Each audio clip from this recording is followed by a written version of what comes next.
Good morning. Thank you for joining us. You are watching the Weekend Boost on KUHS, the stream on Melody Drive. I'm your host, Paul Lane, and we are so glad you're here today. Before we get started on the show, I got a couple of quick announcements. Dorothy Ruby, I love you, baby. Happy anniversary. 4 years today I met you, and it's been the best 4 years. I love you. I'm so glad to have you in my life. A couple of quick things, in honor of Hispanic Heritage Month, I just want to show you a couple of books. I've been reading Bless Me Ultima. Of course, you can see this book's a little bit chewed up. I have a hardback copy, but I don't want it to get beat up. But Bless Me Ultima is a treasure. It's a classic. Rudolfo Anaya, legendary author. If you're looking for a good book to read, that's it.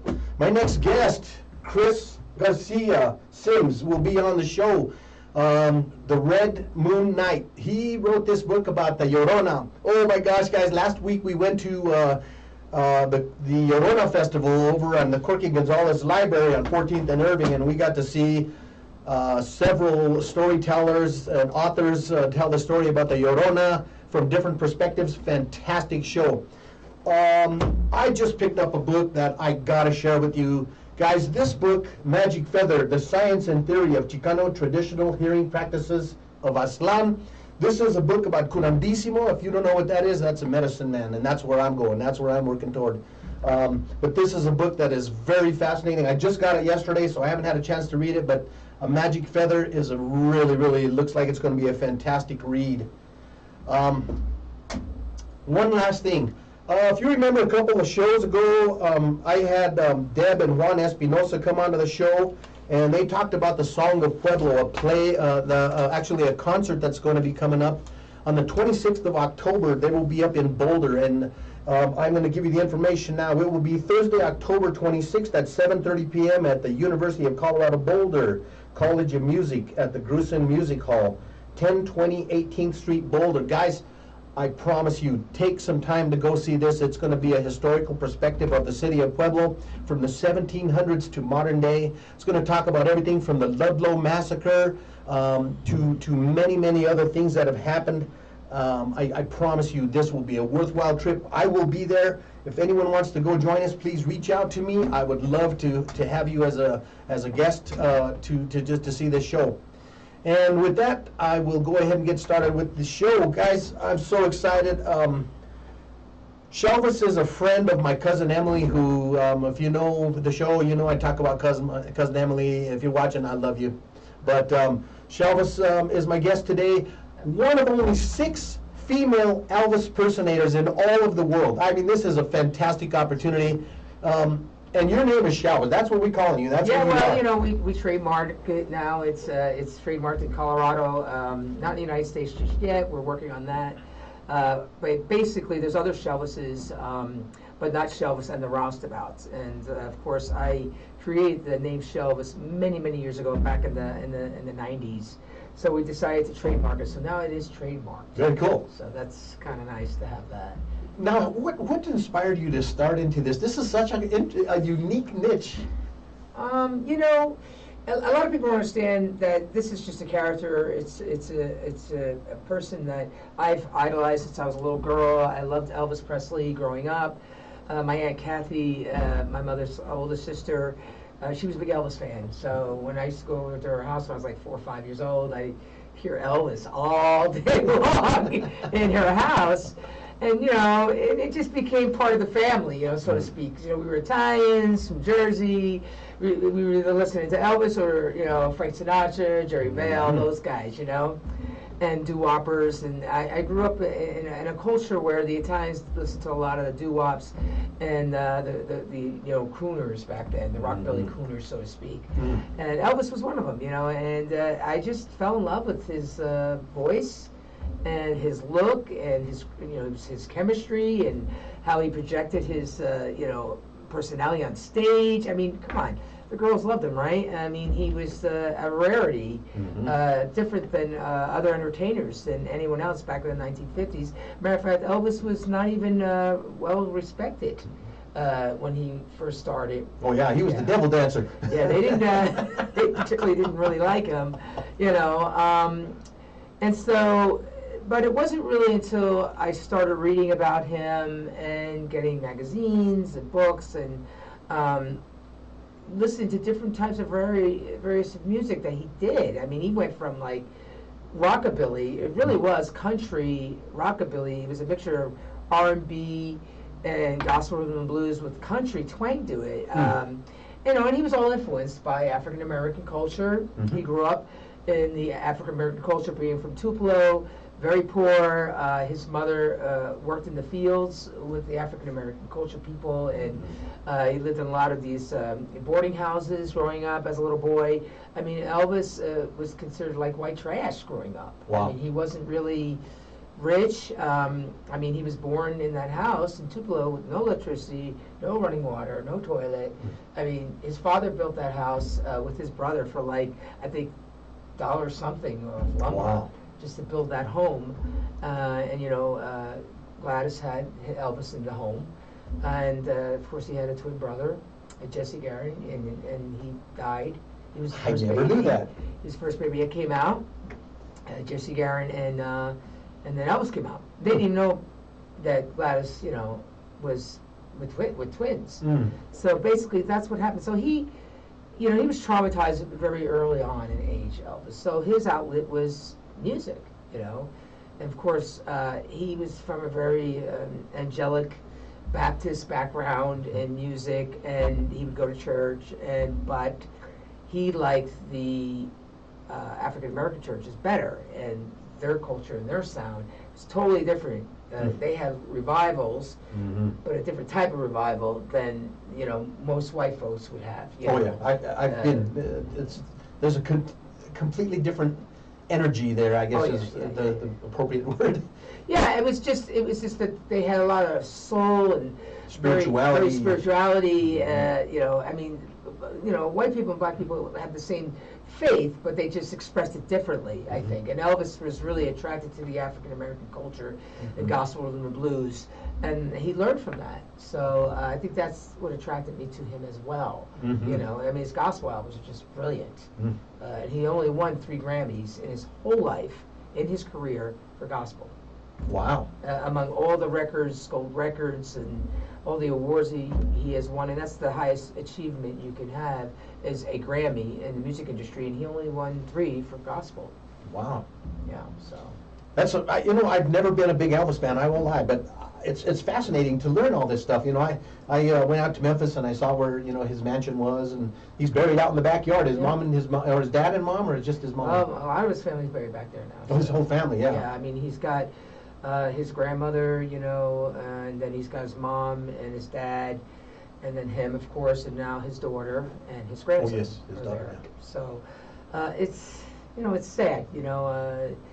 When you go there, you know, it's a lot of history of who Elvis was, but it's also a lot of sadness of the situation of the Presley legacy.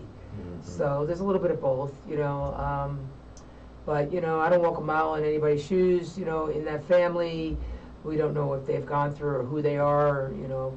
But I do know that when you go there, it's a very peaceful in the garden, you know. Yes, it's very peaceful there. Calm there. It's I don't know, there's those places that have that, I can't explain, a sacred presence. Yeah. When you go there, there's a quiet, even when someone's speaking, there's this silence that's almost deafening. For me, it was a real connection because, you know, up until that time, I really wasn't any kind of fan of Elvis. I mean, I liked his music, okay, I've watched his movies as a kid, but after I left that place and, you know, there's that wall that's outside his property, I drove away from there just thinking, man, he was real. This guy was real. And, you know, and just, I was there on a, I think, a Sunday, and there were just tons of people there, and I just thought. From all over the world. Yes, from all over. Yeah, you can hear different languages. It was pretty fascinating, just like being in New York. Well, it's kind of ironic because, you know, and I'm not saying there's, you know, not great entertainers in the industry, but he's the only one that put a print of such a legacy of his imagery, his movies, his music. I mean, everything about him. He is the only entertainer in the world. You can go anywhere in the world and they're going to know who Elvis Presley is that has done this. And I think it's because of the love of his fans. I think so. You know, Elvis, you know, self-indulged of abuse of his own physical and mental abuse from His success was a whatever, downfall. whatever the success and the pressure of being the breadwinner. I mean, he paid a lot of people, and you know, a lot of people relied on him. A lot of pressure from his manager, Colonel Parker.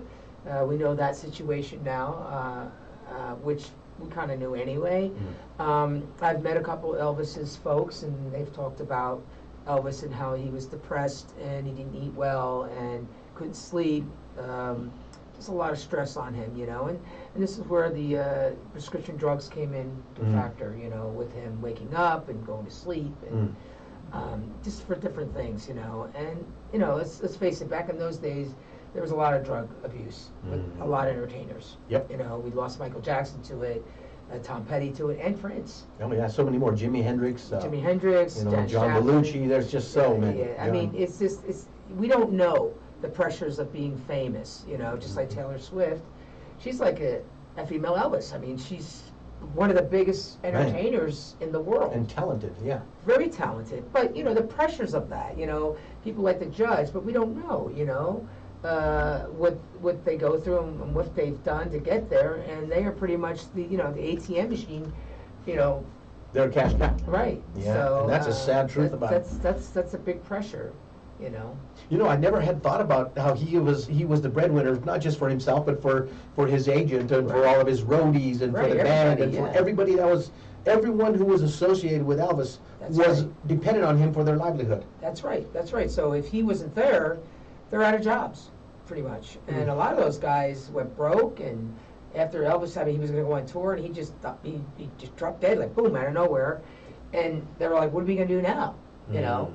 So that was probably a huge, huge, huge burden on probably the Elvis estate, his father, Priscilla, you know, everyone who was involved. You know, I mean, that day, I think, was one of the worst days in America when Elvis died. I really do. I think that was a big impact on the world. It was a shock. Yeah, sure. It was truly a shock. Yeah. Yeah, it was. Do you remember where you were when you heard it? Man, Do you remember? I believe I was working at the utility company, and I think I was sitting in the lunchroom when they came in and announced that he had passed away. And I think he had passed away the day before, but they came in and said, you know, did you guys hear Elvis Presley died? And I was like, really? Yeah. And it was... I mean, 42. He was young, yeah, he was a pretty young man. Yeah. I was, actually, I was in a talent show, and I was in Christian camp. I was away for the summer, and, I was doing a talent show, and I was singing Elvis. Really? That he passed away. It's weird. Wow. And then they stopped the talent show in this barn, and everybody said, hey, Elvis died. And it was like one of those things in a horror movie, ooh, you know, they just, you know, like the reality of, I'm like, what? So I ran out of the barn and I ran all the way back up to the cabin, and I didn't come out of my room for like 3 days. I was just crying so hard. You know, this young girl who's idol, you know, I mean, he opened a lot of doors for me spiritually. He helped me out of my shell. You know, I grew up with learning disability, dyslexia, and so I had a hard time in school growing up. I was bullied quite a bit, you know, growing up in high school because, you know, I was just different than other kids, you know.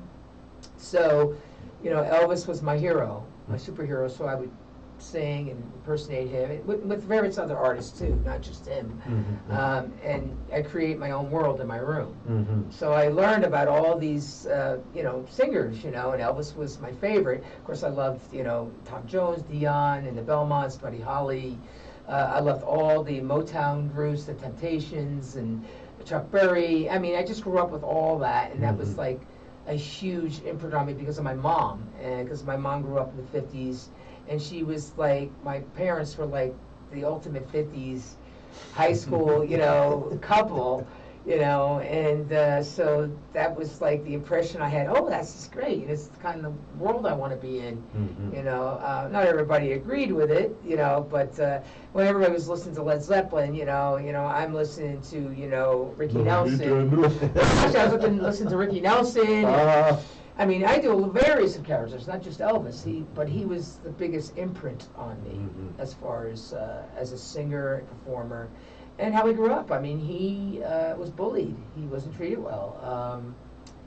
He had a love for animals and children, and he wasn't perfect. He was a human being like everyone else, and he had his moments of temper and discomfort, like every one of us have, but he loved his fans. I mean, he gave a lot of his money away, and even here in Denver, Colorado, he stayed up in the mountains, up in I think in Aspen and Vail somewhere. He knew the police department here. Captain Kennedy was, matter of fact, I met him. I met him at the Italian festival in Denver one year, and he was telling me about Elvis, and he would come into town and he would just give these cars away to the Denver Police Department. Wow. And he had an obsession with badges, Elvis, and being, in the authority of, enforcement. So they gave him a cop outfit, and he did it in different towns too. I mean, that's how he got to meet Richard Nixon. And that's a whole other new story, there's a film about it. It's called, When Elvis Meets Nixon. It's crazy. Really? Oh, it's a true story. And that's the most famous picture that was ever taken in the White House, and it's in the White House, of Elvis shaking Richard Nixon's hand. Wow. Yeah, so there's a whole new story about that. Elvis was quite a character. I mean, when he became older and he had those suits and the jumpsuits and the rings and the whole 9 yards of dressing like Liberace. Yeah, He's really got flashy towards the end. Yeah, He was very, flashy. And and he learned from different people of that style, and then he created his own style. Of course, Jackie Wilson was one of his favorite singers and a very good friend of his, and that's how he wanted his hair like that. Wow. Yeah, because his hair was like sandy blonde. It was light brown. Elvis did not have black hair. And Tony Curtis, he wanted that color black hair, With that combed back hair. Yeah. He used to dye his hair, black. Didn't He didn't have black hair, so all these things that he created through time. But I remember Barbra Streisand in an interview just recently. She said, I was at the International Hotel, and I was just getting done with my show, because they would book different shows every 2 weeks, and she was leaving, and Elvis was coming in, and he came into the room, and here comes this tall, 6-foot, dark-haired, gorgeous man into a room. And when this man walked into a room, everybody just froze, because he had this presence about him. Yes, he did. Very professional, very kind. He had a flawless face. I mean, he was just, Yeah, I mean, and he was, he was a Cherokee Indian. You know that, right? I didn't know. Yeah. So that's why he did a lot of the eagles and a lot of the different animals on his costumes and his rings, and a lot of it had to do with the American Indian, which he had part of his heritage is part of that. So Elvis was American Indian, I had no idea. That's interesting. Read up on his great-grandmother. It's very interesting. I mean, and she's full-blown Cherokee Indian.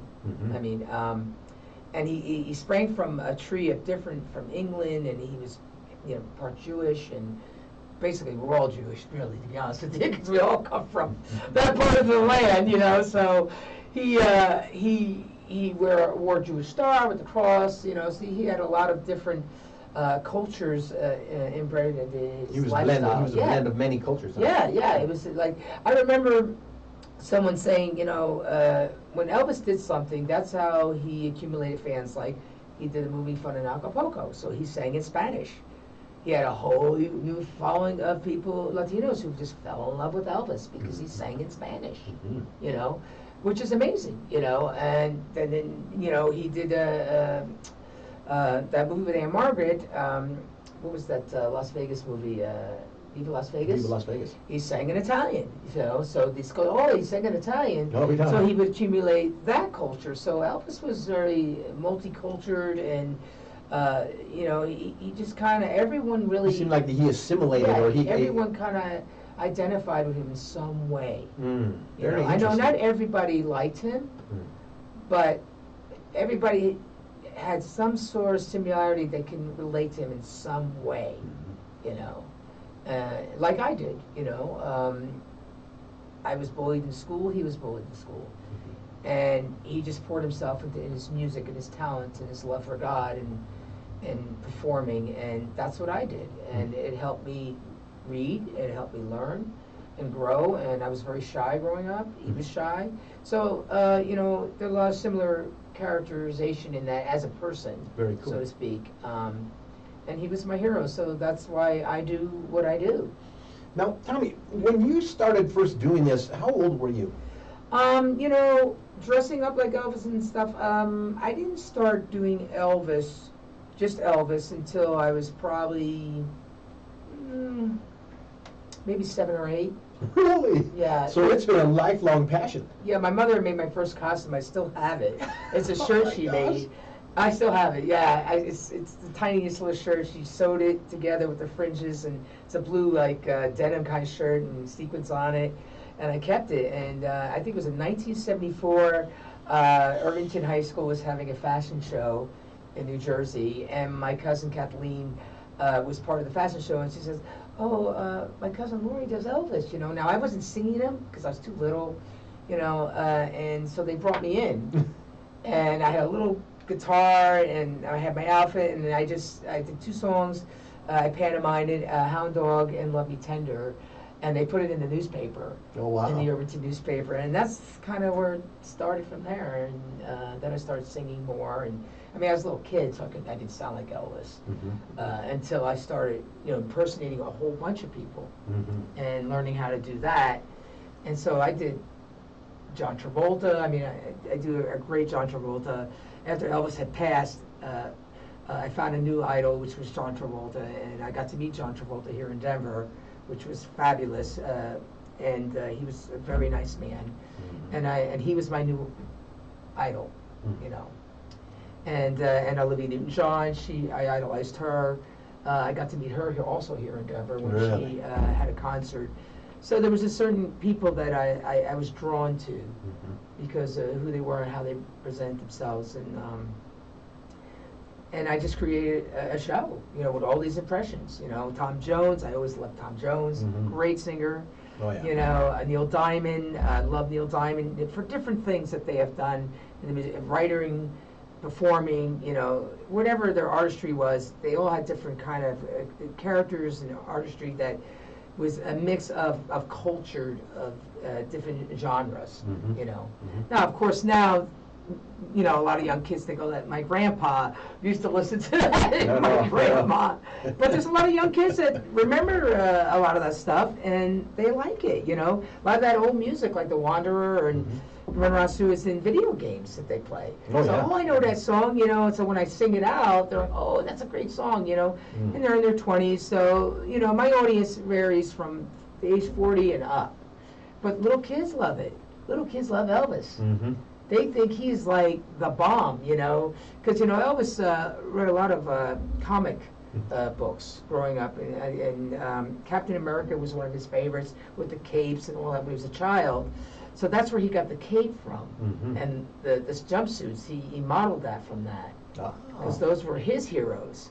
So when kids see Elvis in the jumpsuit, they get the little jumpsuit, and I'm talking like little, you'll watch some videos of 4-year-olds and 5-year-olds, and little kids just doing the Elvis, and it's a beautiful thing, and it's just really wonderful how they're imitating him and performing like him, and it says, see, young people do like Elvis still. Yeah, so, heck yes, man. It's like, and I think Elvis, you know, is a legendary.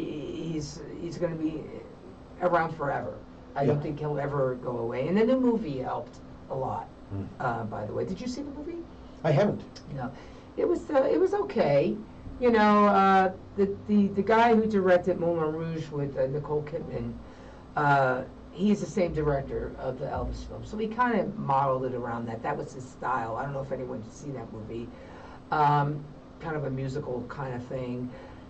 What's the title of the movie? It's called Elvis. Okay. It's just Elvis, and Austin Butler plays Elvis. Oh, yes, forgive me, yes. He's an unknown actor. I mean, he was an actor in the industry, but he was not famous until then.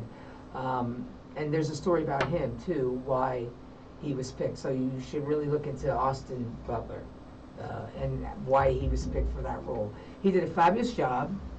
A very humble young man. Was the authenticity of it? Nah.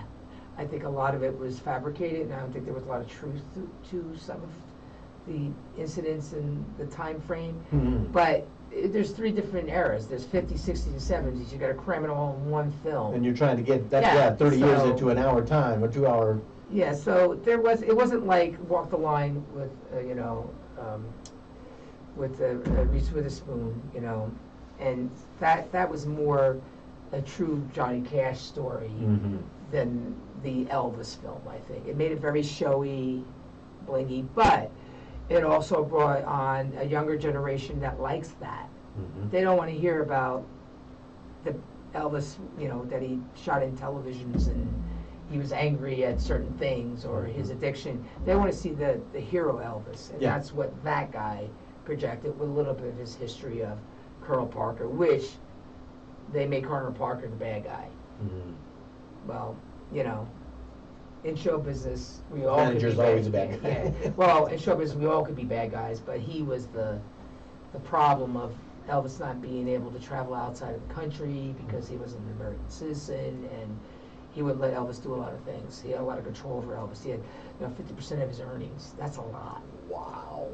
Yeah, so, and I felt bad for the Presleys because I think they were taken advantage of. I don't think, there's these poor people, Southern folk from nothing, Mm-hmm. went from no toilet, no water, no electricity to being one of the most well-known family and entertainer in the world. Recognized everywhere. You can't go anywhere, Mm-hmm. and I think Taylor Swift goes through that right now. Yeah, I can imagine. I can't even imagine. Well, a lot of people doing a lot of bantering and calling names of her because she's dating that guy from Kansas City. Who cares? Yeah. I mean, but if it's going to sell tickets in their stadium, they care. So it's all about the money, right? True story. Yeah. That's what they say. True So, but basically, the film was okay. Mm. It was entertaining. It was okay. But I do think Austin Butler is a sweet man, and he did a great job, and I like him as a person. So he did a good job. When I first saw, I saw a couple of interviews with him, and it's like, I couldn't see any Elvis in him. And then he goes on stage and he starts performing. It's like, holy cow, man, he really does a good Elvis. Oh, he really did. He had the movement, the facial, everything. Yeah, he channeled him well. Truly did. He truly did. Hey guys, if you're just joining us, you are watching KUHS, the stream on Melody Drive. This is the Weekend Boost, and I'm your host, Paul Lane, the author of the book, The Caregiver's Handbook, a self-help love story. And we are talking today to performer, musical artist Shelvis, one of 6 female Elvis impersonators in the whole world. So this is an excellent opportunity, and just a excellent chance to just find out a little bit more about. When I got the chance to see you perform, I was really excited. It was impressive to watch you. Just so, I mean, when you stood out on that dance floor, and it's like, wow, man, you did. You had the moves, you had the voice. It was just inspirational. Right. My wife and I were sitting back saying, check her out. It was very, very. I don't want to say convincing, but it was very. I mean, it was really, really a great show. Well, and let me explain something to you. Sometimes it's a good thing for me being a female doing Elvis, but it also could be a bad thing because people are very judgmental, which is a very, very terrible thing to be, period, as a human being. I'm an actor, I'm a singer, I'm a performer. I'm not a man, I'm a female. This is something that I'm portraying, just as Patrick Swayze portrayed a female in a film, just like Robin Williams portrayed a female in a film, just like Dustin Hoffman portrayed a female in a film. This is it's a portrayal, okay? It's not a particular thing that's strange or weird or indifferent. It's art. That's what it is. It's entertainment. And it's very hard for us, especially being a female, to do this, but because I'm such an Elvis fan and I've been watching him all my life since I was a child, I channeled at the I do him very well. Just like, I do female singers too. I love doing Shania Twain. I like singing Olivia Newton-John. I'm a huge Amy Grant fan. I'm a female. I love singing female songs, and I have female artists that I love. But I create the show with male idols that I loved, and this did better in my career than me just doing females. Oh, she's a female, so she sings. Okay, so that's okay.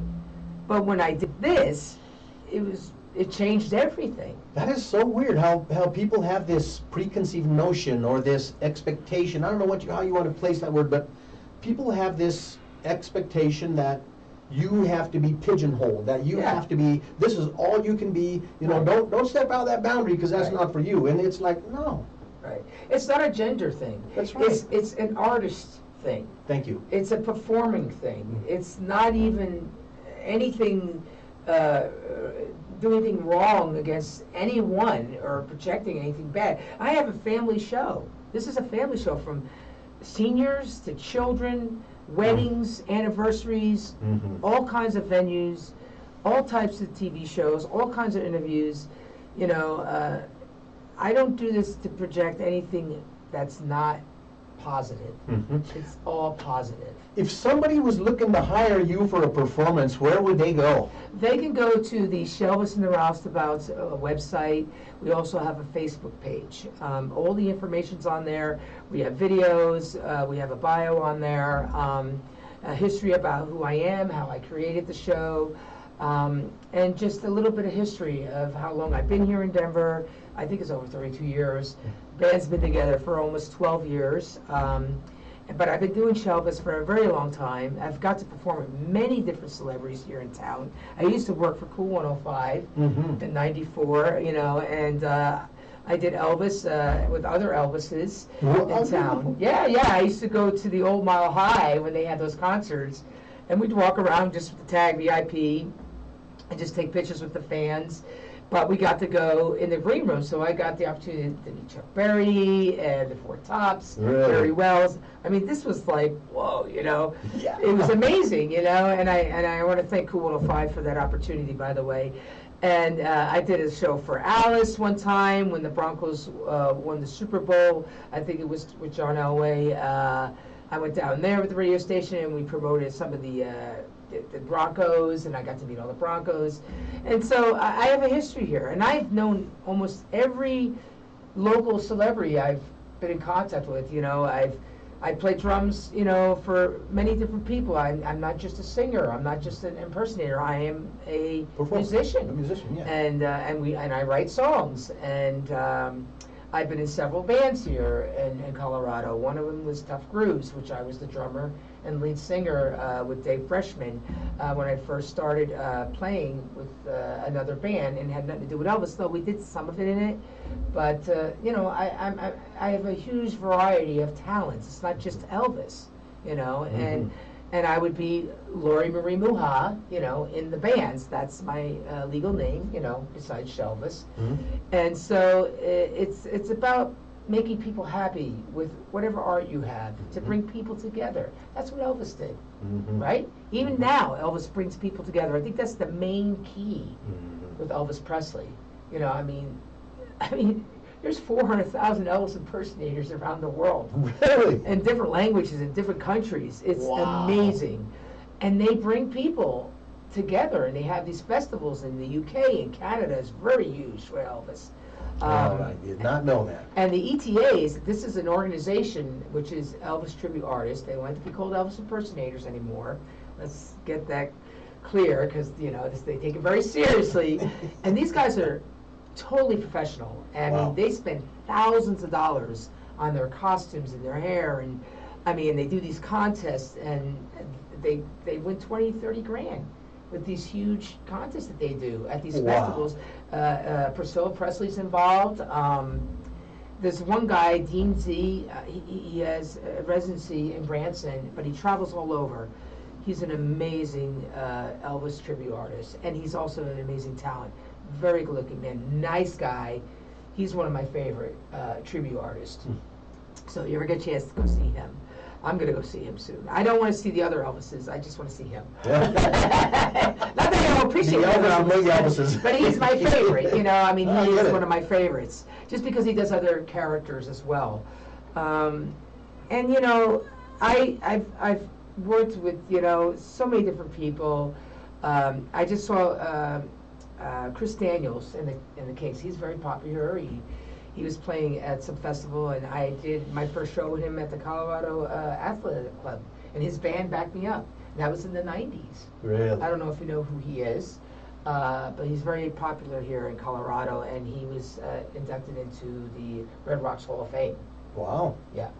So, and I have to tell you, we'd be here all day if I tell you so many people that I've had the opportunity to play with, but my bandmates, the Roustabouts. Well, Roustabout means a carny, and Elvis was in a movie called The Roustabout.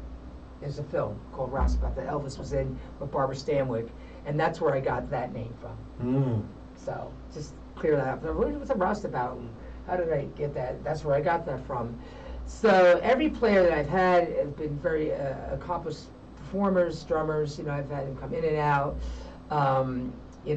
Kelly Sheridan is the longest member besides Laura Whitlock. Laura plays the acoustic rhythm guitar. She's the manager, and she also does the marketing. Kelly plays bass, backup singing, and she does some cloud working as well. Those two ladies are the longest members of my band. Other people have moved away, got sick, retired. You know, when COVID happened, I kind of put that in the bucket as well. Did other adventures, things like that, but we've always kept the band together, and I created this band, you know.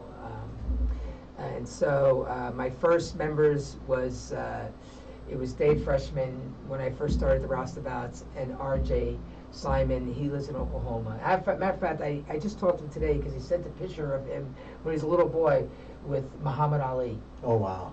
And did you know that Muhammad Ali, Elvis had a robe made for Muhammad Ali, because him and Elvis were very good friends. And Google it. It's a very famous picture in the museum, Muhammad Ali Museum. And it's all diamonds, kind of looks like a jumpsuit, it's white. And Elvis gifted this to him.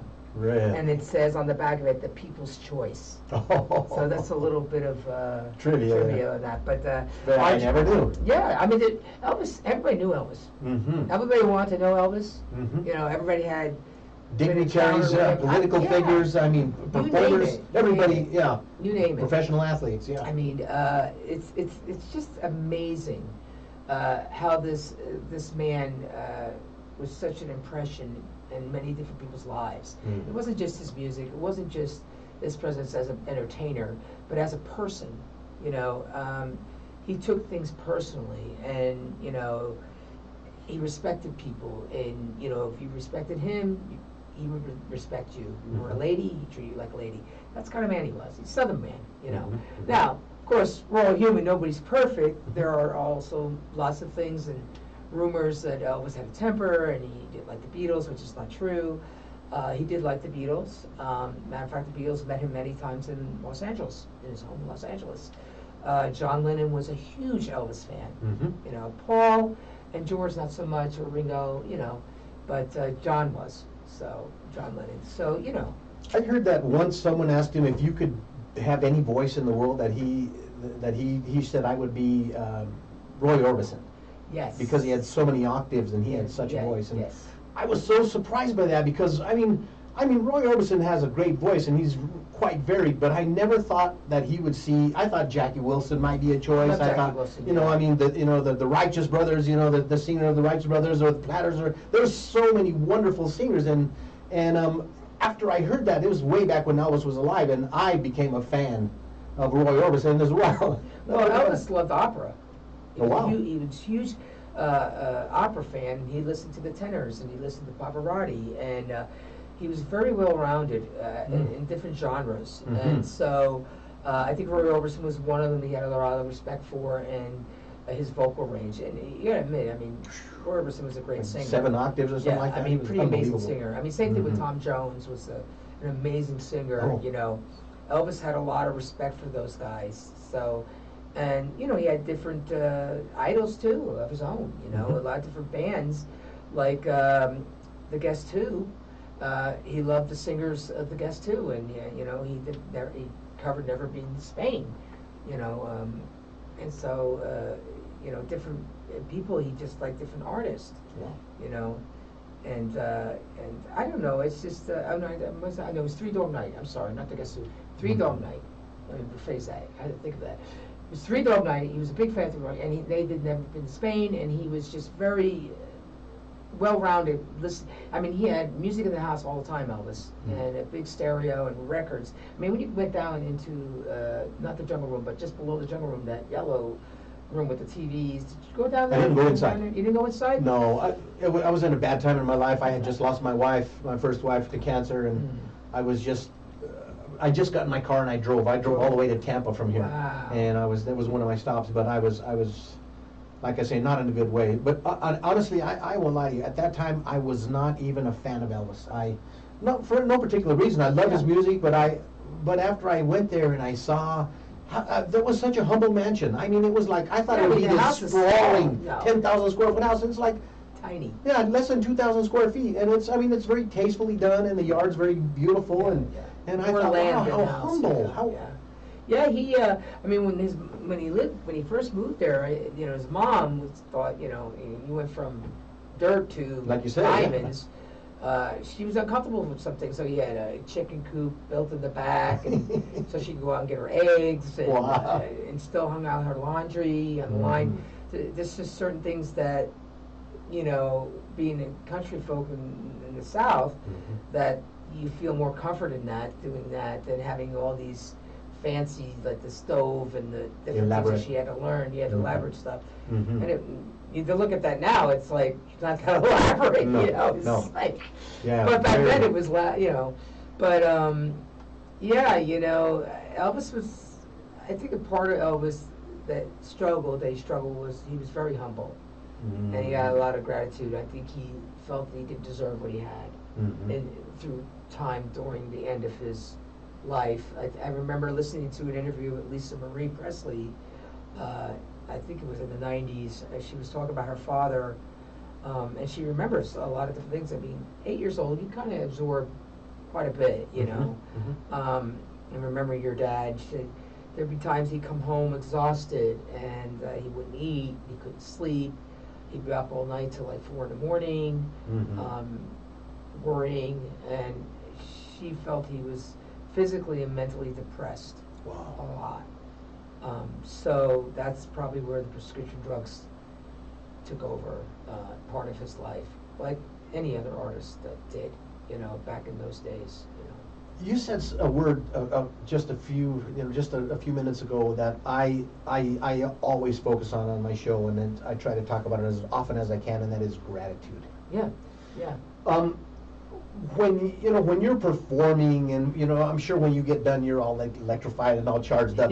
Do you go home and just sit back and say, "Whoa, man, this is the best life"? Or do you? I'm sure you do, because I just first of all, you don't go to sleep right away. You're up for like 2-3 hours, so I can relate to Elvis in that aspect. Yes, so you watch a lot of television, or you clean the house, you do whatever just to get tired, and. I just, what I feel like? I feel like my heart is really big. Like my heart is so filled with love after performing. Of all these people that I've met during the time of the performance, and seeing their smiles, seeing them dance, seeing them escape for that 1 or 2 hours, because we don't know what they're going through before they walk into that room. Maybe somebody lost somebody, or somebody's going through stress with their child, or they lost their job, or, whatever. But we can bring joy to them. We can bring something good. You can still see a little bit of sunshine in that darkness when you're in there. And that's what Elvis did, basically, and that's what all performers do when people go and see shows. And don't get me wrong, I love all kinds of genres, but it has to be a level of positive reinforcement, because some music's not like that. It's the opposite of that. And we won't get into that, because I'm not an expert in that area, so we're not. That's a whole different.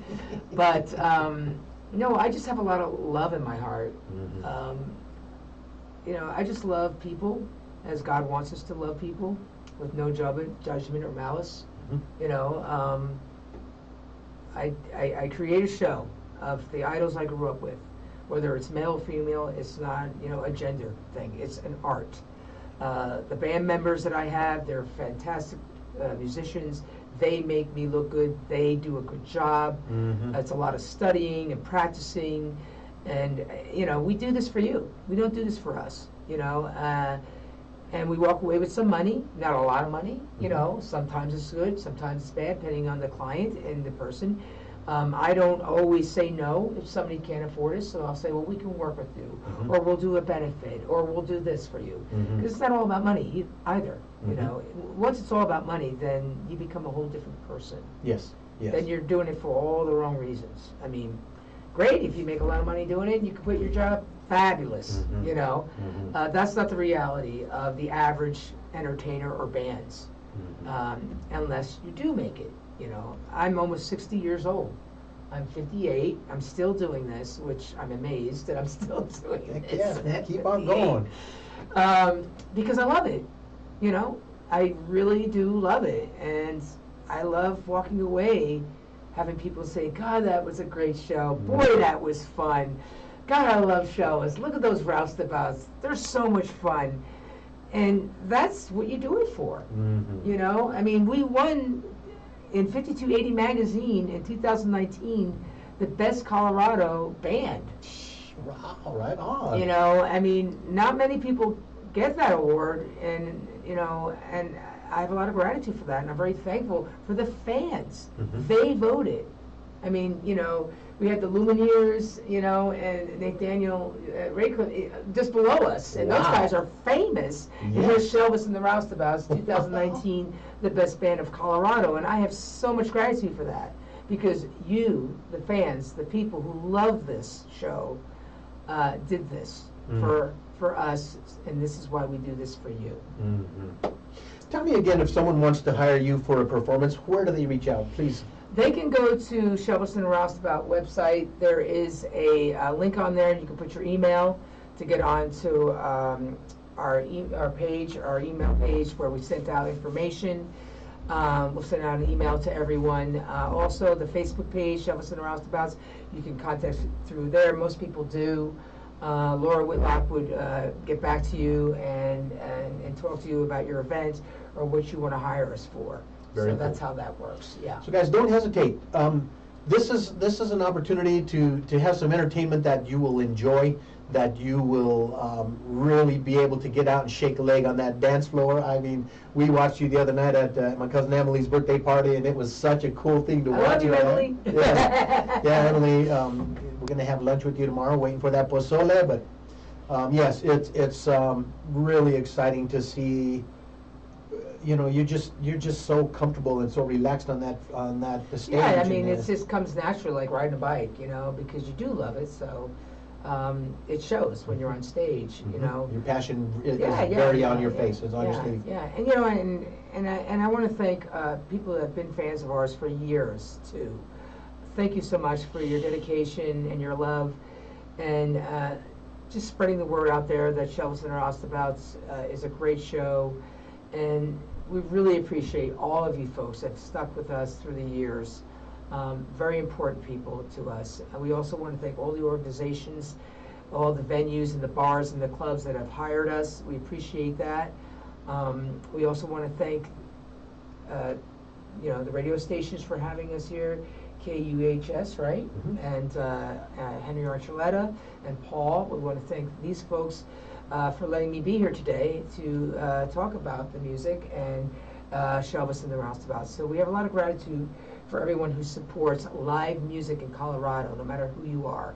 Mhm. Please support it, because if you don't, it goes away. Mhm. That's exactly right. Yeah. Guys, and if you're outside of Colorado, you do travel. Yes, we've been to San Diego, we've been to New Jersey, New Mexico. We do travel outside Colorado, and even to Europe. If somebody wants to hire us somewhere, Mhm. they're more than welcome to come and hire us, and we can negotiate and talk about that.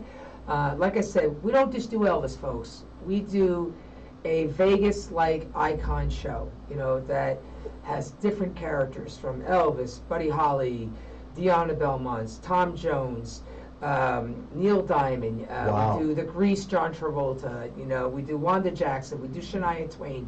Do you do costume changes Oh, during yes, the show? we do costume changes throughout the show. Sometimes we'll do mashups with some 80s songs, you know, like we'll go from She's a Lady into Kiss, which is Prince, and Tom Jones covered that. Man. Things like that. So we do modernize it a little bit. We also do theme shows. We have a couple things I want to say here. Yes, we have a Halloween show coming up at Rockabilly's in Arvada. And that's going to be on the 27th, and it is a Halloween program. So I usually dress like Elvis, but either Elvis vampire or a zombie, or, you know, last year I was a cowboy. This year I'm going to be a punk rock Elvis. You know? Cool. Yes, and the whole band dresses up, and it is a costume contest. So you're more than welcome to come and reserve a table at Rockabilly's in Arvada, and that'll be on the 27th of October. If you can't make that, next week we're going to be at the Grand Z Hotel putting some of the Halloween stuff in the show. We'll be there on the 20th on a Friday and the 21st on a Saturday up in Central City. Oh, cool. So Shelvis and the Roustabouts will be up there, and the show starts at 8 o'clock. And the Rockabilly one starts at 7 to 11. So, and then last but not least, we do have a benefit we're doing.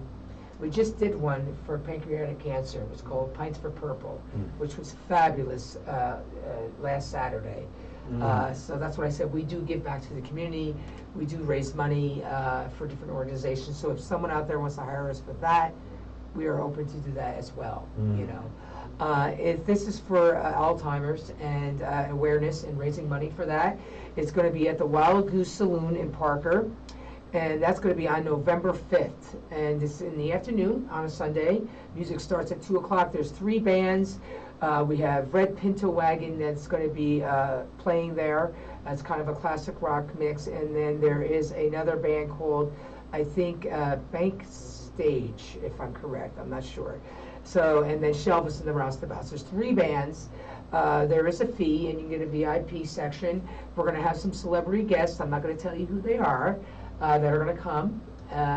There's no Bronco game that day, so you can't have an excuse. But there may be a Bronco there, so maybe you should show up. You know,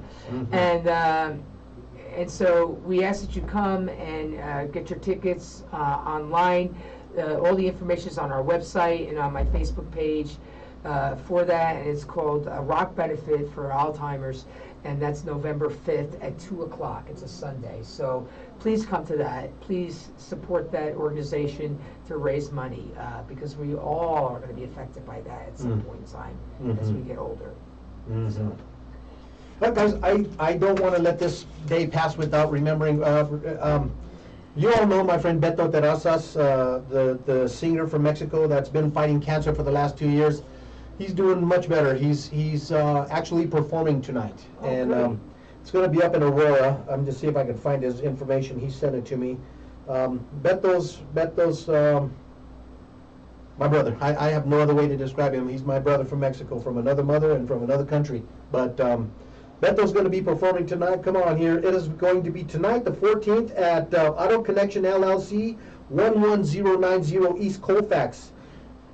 Get out, and if you want to see another performer who is just one of a kind, Beto will be singing tonight. And I don't know if you all follow him, but he's got some new music out that's going to be coming out, and I'm excited. And he may sing a song or two tonight. So just wanted to make sure, put that out for Beto because, I told him I would.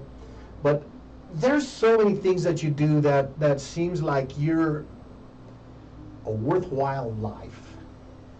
Yeah, it's a worthwhile life. Yes, and I so appreciate you're doing these things for, because my wife lost her husband to pancreatic cancer. I lost my wife to a brain tumor, and my mother to a brain tumor, and we've all had someone that we've lost. Since the pandemic, I've lost 3 brothers, 2 brother-in-laws, and a sister-in-law. Yeah, I lost my mom to it. She was 67. Oh man, that's young. Yeah. This is. That's young when you're 65. This is a disease that's in all ages. So, it's devastating because it can happen at any time, any moment.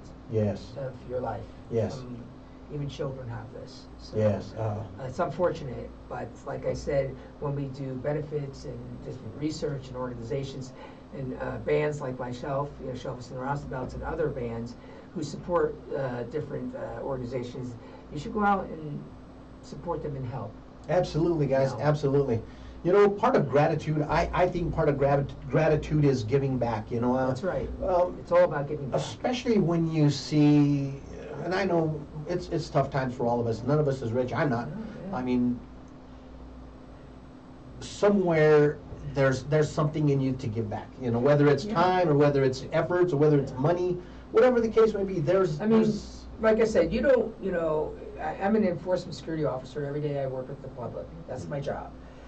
And, I'm in the lobby, I'm at a desk, and I interact with many different people, And when I see these folks, it's not about color, it's not about gender, it's not about judging anyone how they look or, Thank you.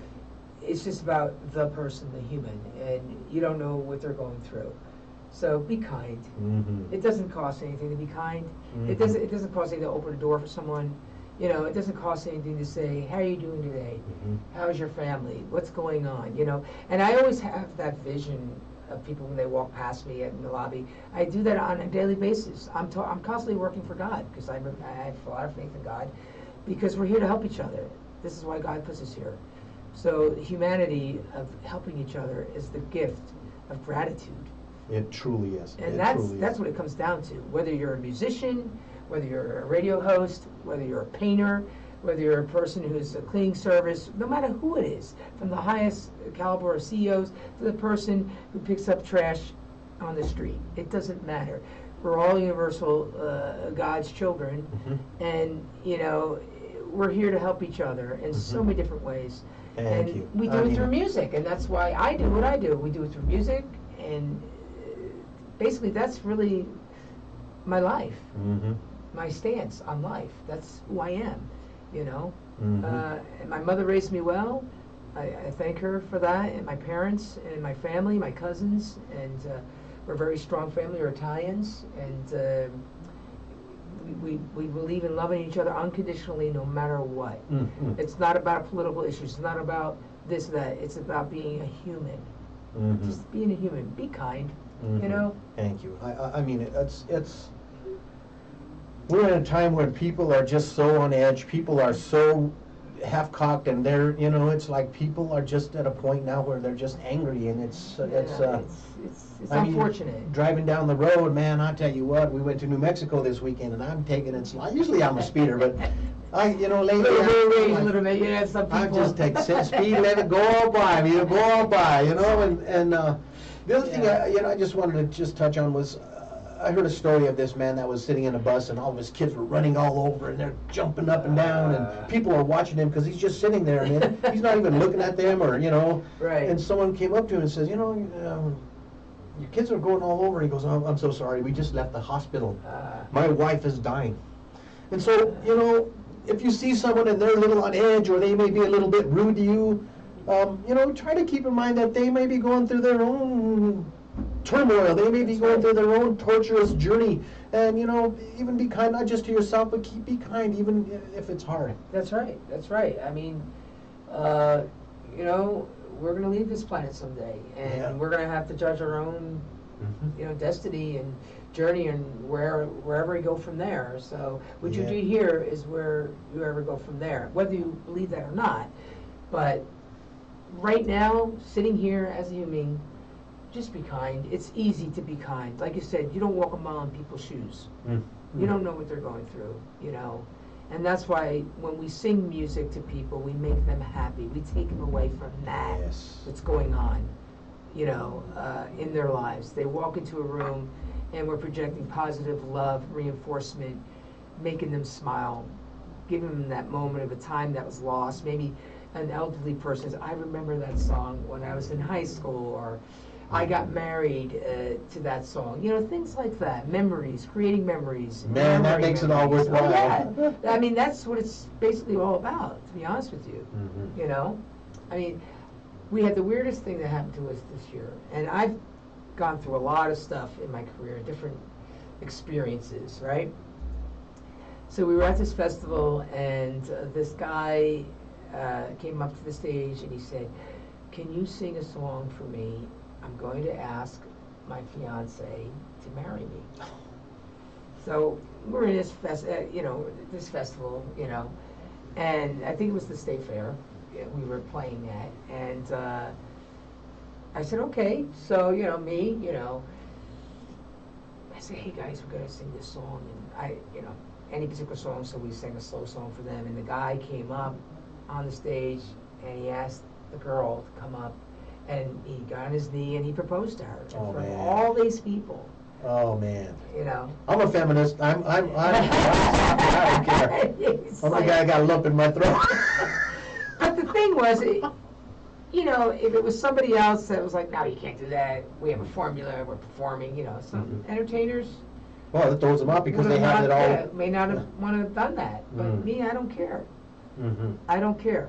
I wanted to be part of that special moment. So the guy came up and he proposed to her, and then we sang, and it was like so beautiful. And so that's a memory I have. Yes. That I did for them. You had an intimate part in that union. That's and right. It's magical. Yeah. That's right.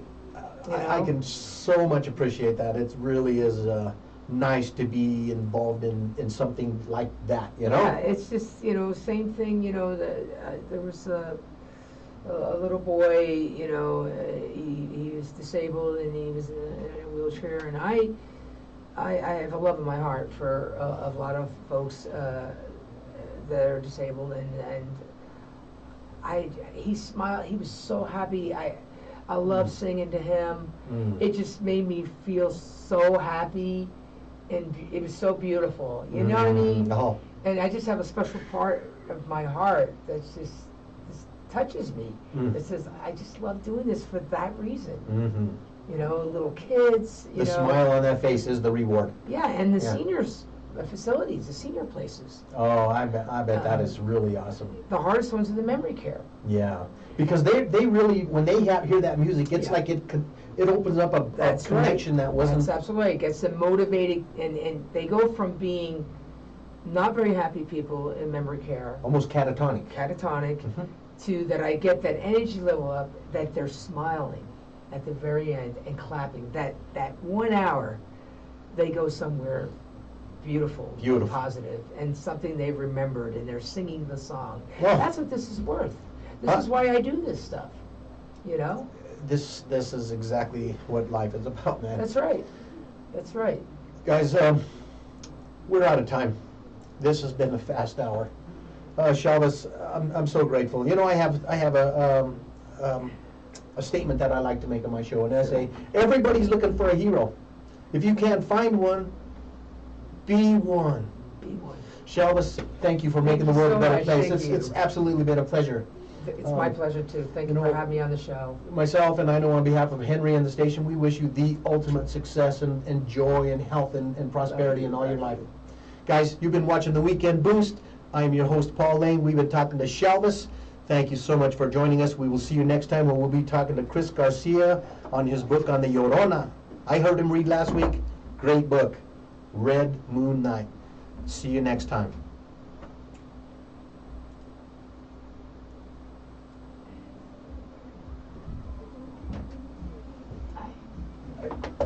Okay. How's it going? How are you?